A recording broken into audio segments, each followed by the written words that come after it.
In the beginning was the Word, and the Word was with God, and the Word was God. He was in the beginning with God. All things were made through him, and without him nothing was made that was made. In him was life, and the life was the light of men. And the light shines in the darkness, and the darkness did not comprehend it. There was a man sent from God whose name was John. This man came for a witness, to bear witness of the light, that all through him might believe. He was not that light, but was sent to bear witness of that light. That was the true light, which gives light to every man coming into the world.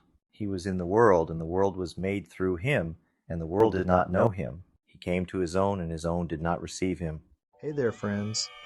Today, we're diving deep into one of the most profound passages in the Bible, John 1. This chapter is often called the prologue to John, and it sets the stage for everything that follows in the gospel. In the beginning was the Word, and the Word was with God, and the Word was God. These are some of the most powerful words ever written. The Word here refers to Jesus Christ, the living embodiment of God's message to humanity. He was there at the very start, not just as a spectator, but as the Creator.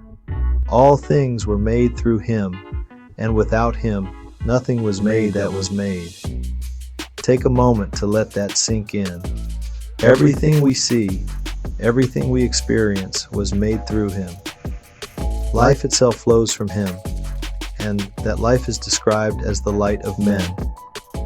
This light is so powerful that it shines in the darkness, and the darkness cannot overcome it.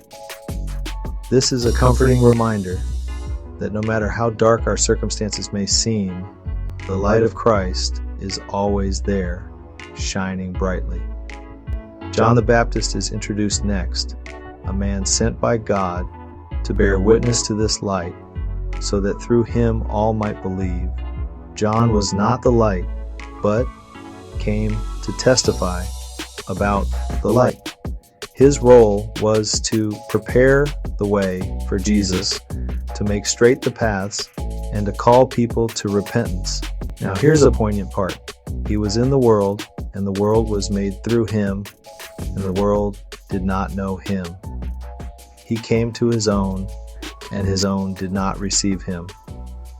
Despite being the Creator, the world did not recognize him, and his own people rejected him. How often do we overlook the divine in our lives? How often do we fail to see the light right in front of us?